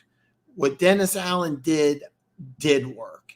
And Aaron Glenn was there firsthand to watch a Rob Ryan defense, which wasn't working, changed into one of the best defenses in the National Football League. And he was there for that transformation. Why he didn't want to do the same thing that already worked remains a mystery to me. And that's exactly what the Dennis Allen defense is. Watch the Saints defense. It's a lot of fun to watch. And that's what Detroit should be doing. And I don't get it. I never will understand it. But hey, listen, look, you guys did a great job against Kansas City week 1. If you have more games like that, then I owe Luke G a lot of crow, and I haven't been on, so I'm a liar to Luke G. So another game I want to talk about, and this is the game I really hope that's there. This is going to be one of the best games. And it's funny because it's a battle of winless teams. Chargers and Vikings. Vikings are a 1-point favorite, and I made a mistake. I did a score prediction of Minnesota 31, Chargers 30, so I predicted a push. When I made my score prediction, I don't know why, I had it wrapped in my head that the Chargers were a 1-point favorite. I have no idea why I thought that. My pick would be Minnesota to cover 1. The Chargers going 0-3 is going to be difficult. If Minnesota goes 0-3, it's not as bad, to be perfectly honest. It's really not. But going 0-3 with a loss at home is going to be tough to overcome. Really, really tough. If you go 0-3 to start the season, it's going to be tough. This is a big game because whoever loses is a very talented 0-3 team, a playoff team from last year that's going to start 0-3, and it's so hard. It's so hard. I do got the Vikings winning. I messed up because I would have made the score probably 34-31 or 31-28 or even something goofy like 32-30. So I messed up when I did my picks video. By the way, down below is the link to my NFL Week 3 picks video. Please check it out. Drop a comment in there. I asked, post your team, post all 16 games. Do check the video out. It's about 7 minutes. It's pretty awesome. Next up is going to be a really, really good one. The line on this game hasn't changed. It's weird for sure. Yeah, I call you did. Our defense has well, correct me if I'm wrong. GJ is injured. Mosley's injured. I didn't think Sutton is a number one corner, but he's kind of an upgrade. I don't know how you guys use Brian Branch. If you're using Campbell as an edge rusher, I don't get that. There's a lot of things that I'm hearing. I didn't have a chance to watch the game myself, so yeah. Here's the thing: it's young talent and it's new talent, and I was adamant that it's going to just take some time. You had a great plan for week 1. Now what? Campbell, exactly. But Glenn's here is kind of annoying. If we fire Glenn and promote Fox, we'll be definitely trading for it. You would have to, because Broderick Martin wouldn't fit unless you plan on using him at 3 tech, which is possible. I mean, he's talented, young, raw dude, but that's not why you drafted him. There are some good defensive tackles in the draft, so you have to see what happens. AG had a good game plan against Kansas City. Granted, no Kelsey, and the wide receivers are going to need a while to gel, but AG still had a good game plan in that game. I said all season they were still going to. Yeah, I agree completely. Is that I really thought that the first half of the season for Detroit, they have a bye week 9. So I thought week 8. The game I was circling was week 8's a Monday night game at home against the Raiders. And I was thinking if they lose that game, who knows what the record could be? And I thought heads could roll. Now, let's say they win that game and they're 5-3, 6-2, then they're fine. But I was thinking at the time, if they lose that game and they're 4-4, heads could roll. But after that bye week, the last 9 games of the season, I don't want to play the Detroit Lions. I think so. It's crazy that you're mad at AG when Detroit's only scored 14 points and also with no Chris Jones out there. You have a good point, but the Chiefs forced Jacksonville. When I watched that game, I really thought that the Chiefs defense played at a real high level. And then I watched the Chiefs against Jacksonville, and I'm like, holy shit, our defense is this is a top 10 defense with young players. And Chris Jones, no Chris Jones week 1, but week 2, Chris Jones had a good game, but he wasn't playing. He played more than I thought, but he didn't play the full game. And I'm like, holy shit. Because Jacksonville's offense, I think, is better than Detroit's offense. I really, really do. No offense to Detroit. It's just that I'm watching Jacksonville, and I think Jacksonville is a better quarterback. I think their wide receivers as a group are better. Travis Etienne is better than either or, but Gibbs is I don't think you really know what you have on there. Yeah, exactly. The Chiefs defense is really, really good so far.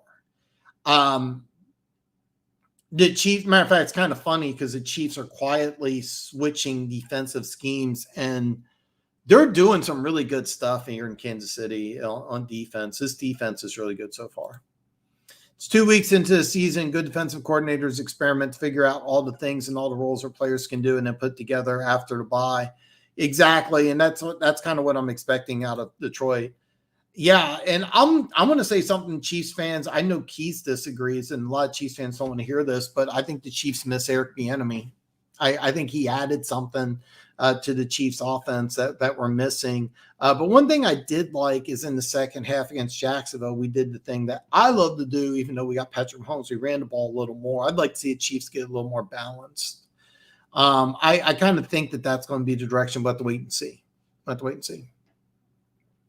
Next game is Denver at Miami. I am predicting this is going to be a close game, but I think Miami advances to 3-0, and I think Denver will go to 0-3. I would not be. I've seen a few people picking Denver as an upset pick. It wouldn't surprise me. It really wouldn't surprise me. But if Miami can win this game at home and go 3-0, they're a team that is really, really dangerous. Next up, I got Jacksonville. By the way, this has been free falling. I have no idea why. Jacksonville is a 9.5 point favorite. Now they're 8, and it looks like I have no idea what's been going on in Houston. I do think that Houston covers. I would say 9.5 at 8. I'm a little worried. I have no idea why, but yeah. So, somebody wants to tell me why action's been placed on Houston. I'd love to listen to it, but I do think they make it close. But I have a hard time believing that Houston's going to go to Jacksonville. I think that could be a game. I'm predicting Houston keeps it close, but I could also see Jacksonville just going in there pissed and ripping them up. So, could you imagine Buckner next to Hutch? That's pretty scary. Yeah. I think it's obvious to everybody outside of Kansas City that missing Eric Bieniemy is adding something. I can imagine Buckner and Nick Bosa. So yeah, I mean those two played together. Those two played together. The Colts traded the first round pick for them because they were going all in. It didn't work out. To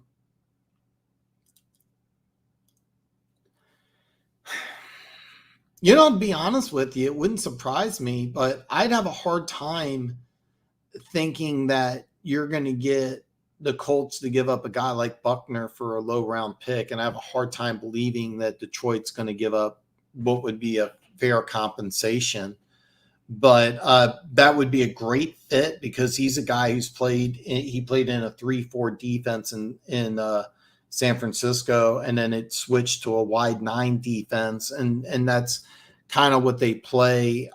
It's not really a wide 9. I'm drawing a complete blank on the defensive coordinator's name in Indianapolis, but he plays in a 4-3, but he's played as a 5 technique, and he played really, really well. It would work. GK next to Chris Jones too. Minihue on one side of Jones with GJ on the other side is even scarier. GK. I don't know why I'm having such a blank. I'm drawing a blank. Leo Chanel. Yeah, I mean, the Chiefs defense right now is playing lights out. It really is. The Chiefs defense is one of the top 10 defenses in football, which is scary. I didn't think so. I really didn't, because he was the Chiefs offensive coordinator when they were lighting it up. He went to Chicago, won Coach of the Year, won 12 games. I didn't think so, but first 2 games of the season, the offense has struggled. I want to wait a little more before I say that. I don't completely agree with that, but for the first 2 weeks, the one thing I'm not saying Matt Nagy's a downgrade, but I am saying the Kansas City Chiefs seem to miss Eric Bieniemy so far. And we got James Houston had take that lead. Well, I don't the lead against Seattle or Kansas City. Next up, Saints Packers. This game went from Green Bay being a 1.5 point favorite to Green Bay being a 1. I like the Saints to win this game in Green Bay. It's a minor upset, but I'm a real big fan of the Saints, and this is going to be a fun game because if Green Bay wins this, that really puts that week 4 Thursday night game into a big time game. I would like to see. Part of me would like to see 2-2-1 teams going at it, but since I picked the Saints, I want to see them win and have Green Bay go to 1-2. The Saints, though, with 2 other teams that are 2-0 in that division, really need this game. That's going to be a really big game. Not really. Nagy was the offense on the home side his first MVP season. No OC in Kansas City calls the plays, really designs the offense. Bieniemy brought a fire, but his voice wasn't even important enough to get Andy to run the ball. Next game I got, and this line has gone up a little bit since Dalton's been named the starter, but Carolina at Seattle. It went from 6 to 5.5. It's in Seattle.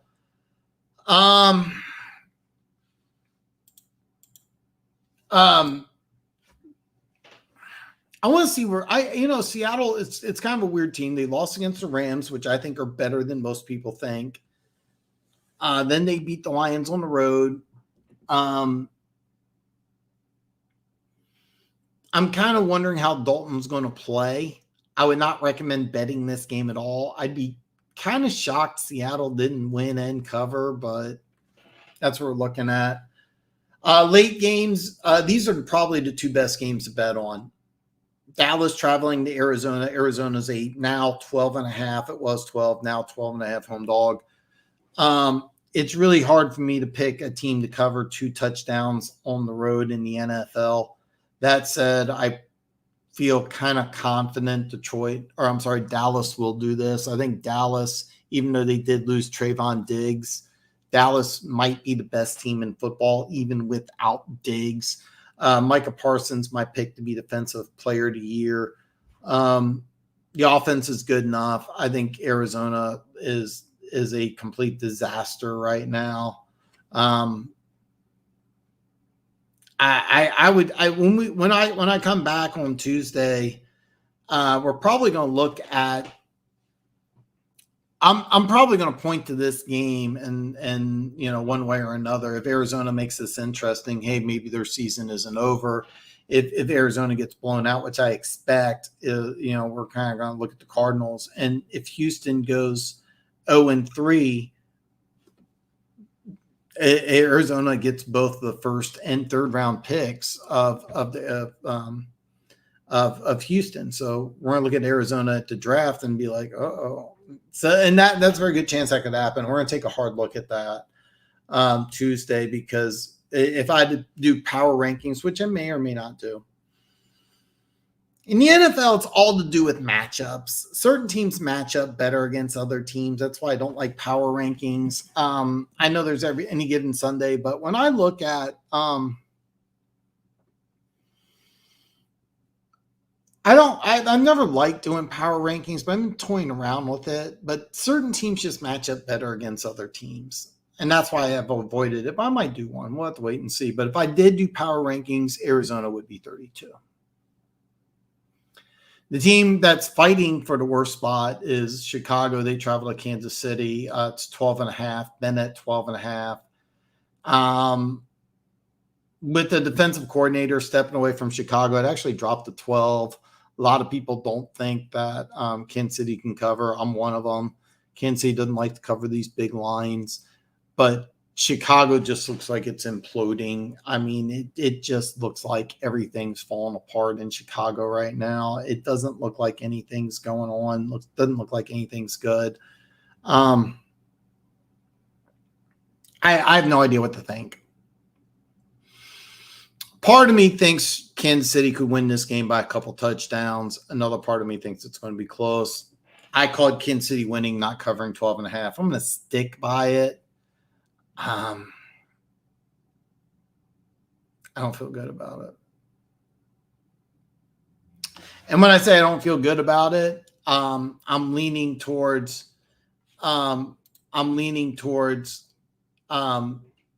Kansas City covering 13, winning by 2 touchdowns. Kansas City winning 31-17 seems a lot more likely than Chicago keeping it close.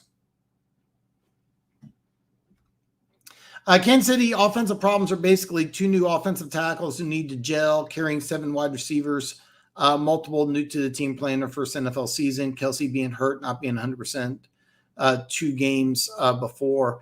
And here's the thing. I don't think Kelsey's even near 100% either. I wouldn't put a number on it, but I think he's somewhere between 70 and 80. As the Chiefs offense goes throughout the season, it's going to get better, and better. Rashee Rice, a rookie who was considered a raw rookie because of the offense that they ran at SMU. He's going to get better and better. Sky Moore had his first NFL touchdown last week. That's a big one. That's a guy that I thought would have a lot more of an impact. Had a brain freeze. Another brain freeze. The guy I called the Lions MVP week 1. Oh, God. Kadarius Toney. Sorry about that. Oh, wow. That's embarrassing. They used him the way he should be used. I like the way that they used Noah Gray, the Chiefs' number 2 tight end. I would really like to see the Chiefs use more 3 tight end sets, but I know you're not high on Blake Bell, but I would like to see more of that. They used Judson Watson deep in the second half a couple times. That's something I also really liked. So it's not a Nagy versus Bieniemy issue, though. You're right in a way, but I think the team misses Eric Bieniemy. I do. Yeah, this Chicago game seems like a typical we should easily cover the spread, hit the over, but we're not game. Yeah, exactly. And that's why I picked Kansas City to not cover the spread. My pick is Chicago, but Fields is complaining about the offense. DJ Moore is complaining about the offense. The defensive coordinator resigned, kind of a weird deal. Cliff! You know what, Cliff? I haven't done this yet, but Pete's now on YouTube talking Dolphins. I joined one of his shows a while back. I don't know how close you guys are, but I've been meaning to. I might do it tonight. I'm gonna see if I can get him on before Chiefs play Dolphins. See what he thinks. Good luck to your Dolphins. Andy Reid has gotten fat. He can. Oh, what do you want, dude? Dude's always been a big dude. But Cliff, if you know Pete, ask him if he wants to come on talk Chiefs versus Dolphins in a couple weeks. It's going to be a good one. This game I would love to do. I'll have to wait and see. I'm toying around with doing Pittsburgh Raiders Sunday Night Football. The Raiders were a 1.5 point favorite. Now they're a 2.5 point favorite. Keith's comment earlier that Matt Canada, the offensive coordinator for the Steelers, is the coordinator on the hot seat right now. And that could be true. And that might be the reason why the Raiders are favored. I got the Steelers winning this game. I think the Raiders could be better than people think, but I think this is just going to be a low-scoring game. I'm not sold on the Raiders' defense. I'm really not sold on the Raiders' defense. It's kind of why I got the Steelers winning. I'm toying around with after I finish up Chiefs, Bears, getting everything set up and then going live for Sunday Night Football. I probably won't, but I might do a Monday or a Sunday night game this year. It's something I've been toying around with. Let me know what you think. But I was tempted to do this because in the 70s, Steelers Raiders was the best rivalry in football. Best rivalry in football. I saw a Bill fan complaining that Allen could have Mahomes numbers if McDermott didn't take him out of games when they got up huge, and I had to laugh because they really could just get up big. That's just silly, and it's just ridiculous because the one thing about the Bills' offense is that Josh Allen's too busy running the fucking ball for some stupid reason, and they're doing all these design runs. And he was a trooper. He didn't say it, but watch him play against the Bengals in a playoff game. He doesn't look close to 100%. And I was one of those people. I said I blame the Bengals defense. I think the Bengals defense something to do with it, but Josh Allen doesn't look even close to right. And I don't think that's the case at all. I think that Allen could have better passing numbers if they ran the ball less. But and I say run the ball less, I mean Josh Allen running the ball less, not the Bills' offense. And he still wouldn't have the 5,000. He's not that dude. He's not that dude. But it is a silly argument. That's a silly argument. The only exception I can think of is Raiders game number 2 in 2021, the game after the Raiders took victory laps. Yeah, after they took victory laps, Kansas City just went on a warpath and demolished them. Didn't talk any trash afterward, just demolished them. The 2 Monday night games, I'm not going to do either one of the Monday night games, but there might be a Monday night game I want to do. Bucks and Eagles in Tampa. Line was 5.5. Now it's 5. People are betting on the Bucks. I like Tampa Bay to cover. I think this is going to be a very close game. The Eagles seem to have taken a step backwards. I know they're 2-0. I know they still look really good, but they just they took a step back. Defensively, maybe not, but the team just doesn't look the same. Tampa Bay is a team I thought would be in the running for maybe a top 5, top 10 pick. They're 2-0. I've never been a huge Baker Mayfield guy. I mean, honestly, we talked about trades earlier. I would love to see a Jonathan Taylor to Tampa trade. The only problem with that is that I think Tampa Bay wants to keep as many draft picks as they can to try to draft a quarterback, and I think that would be a mistake. I think that what they should do if Baker Mayfield continues having the same type of success is that I think Baker Mayfield should stay in Tampa, take a friendly contract. For those of you that don't know, they Cleveland offered Baker Mayfield a 3-year, I think it was $93 or $95 million deal. Now, this was fresh off Mahomes' $500 million deal, so Baker Mayfield wanted that type of money. And he turned it down. He banked on himself. He played the final year of his contract, got hurt, and the Browns just moved on. If he took that money, he would still be the quarterback in Cleveland. And I think that they would be, an okay team. Watson, I think, is very clearly a better quarterback than Baker Mayfield. As far as Tampa Bay is concerned, if they offer Baker Mayfield the same type of deal, let's just adjust for inflation, give him a 3-year, $100 million deal, right? I think that's what Geno Smith got, or was it 3-year, 120? I think Geno got 3-year, 105. But let's fuck it, offer him same deal you offer Geno, 3 years, 105. I think that's correct. Baker should jump on it. Stay in Tampa Bay. They need a running back bad. Cam Akers, I think Tampa should have outbid Minnesota, but that was a smart move by Minnesota. We didn't even talk about the Cam Akers one. We'll have to ignore that. I'll have to save that for Tuesday. But Cam Akers traded to Minnesota was a good idea. I loved Cam Akers coming out of college. He would be perfect in Tampa. Close game. I think the Eagles win. If Tampa wins, don't be surprised if Jonathan Taylor ends up being a Buck. Telling you heard it here first. Rams, Bengals. Bengals were a 2-point favorite, and they're now 2.5. I have a hard time believing the Bengals are going to be 0-3.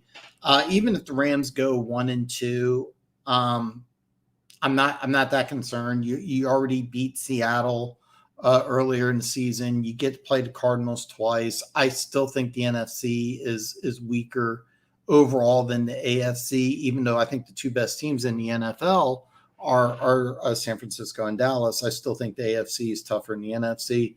I think the Rams, even if they go 1-2, they can still get to like 9-10 wins. I think that you could be a 9-win team and make the playoffs in the NFC. You can't do that in the AFC.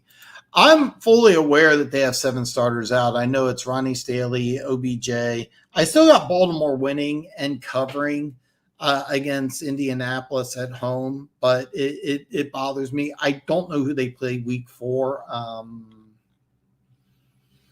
They travel to Cleveland. Okay, here's the deal. They should be able to beat. They should be able to beat the Colts this week. All right, Gardner Minshew, I think, helps the Colts. All right. Next week against the Browns, that's a big one. And I don't know the severity of the injuries either. But I was aware. I was aware. Reach out to Pete and see if he wants to come on the Tuesday before the Chiefs play the Dolphins. So this is what our defense would look like if John Fox became our defensive coordinator with the Buckner trade. Hutch, Buckner, McNeil, Pascal, Levi Roding in. Campbell and Barnes. Yeah. You're right. Campbell would be eventually. Rodriguez would play right now, and then Campbell would eventually take that spot. Yeah, and then what you would do is that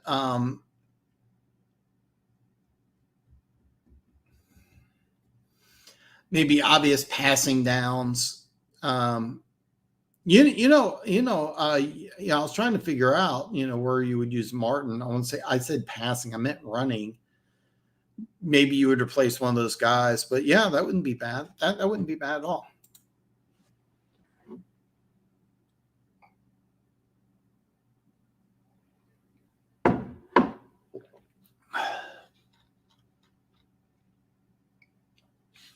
All right, guys.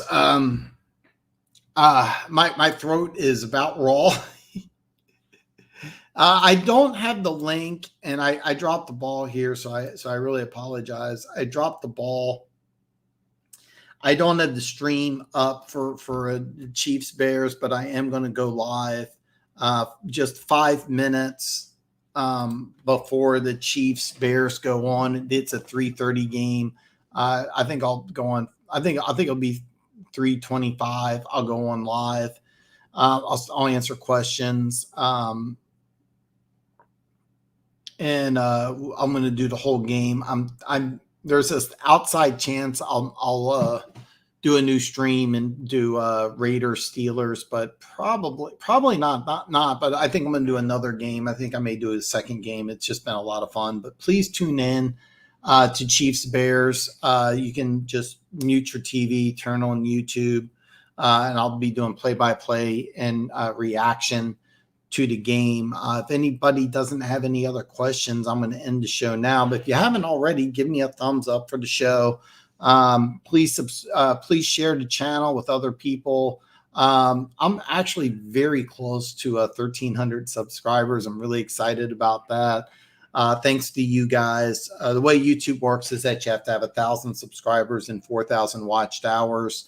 I'm closing in on 3,000 watched hours. It's in a 12-month period. That's why I'm doing the extra. I'm thinking about doing the extra live stream to generate some more watch time. Do watch my picks video. That would also really help me out. And all my social media is below. Hit me up on social media. I do Facebook, Twitter, and Instagram. You can hit me up on any one of those platforms. One Pride sent me some really awesome workout videos. He also sent me the link to his OnlyFans, where it has a video of him and Jennifer Lawrence. So if you tune into if you follow me on social media, you get to see all this really cool shit. So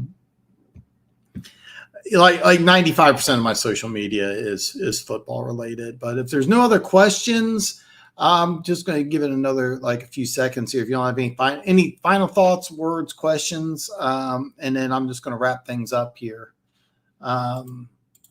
All right, that will be it. I will be back on Sunday. Check out my picks video below. Watch for the stream. Turn on your notifications. That way you're notified. And hopefully I see everybody back on Sunday.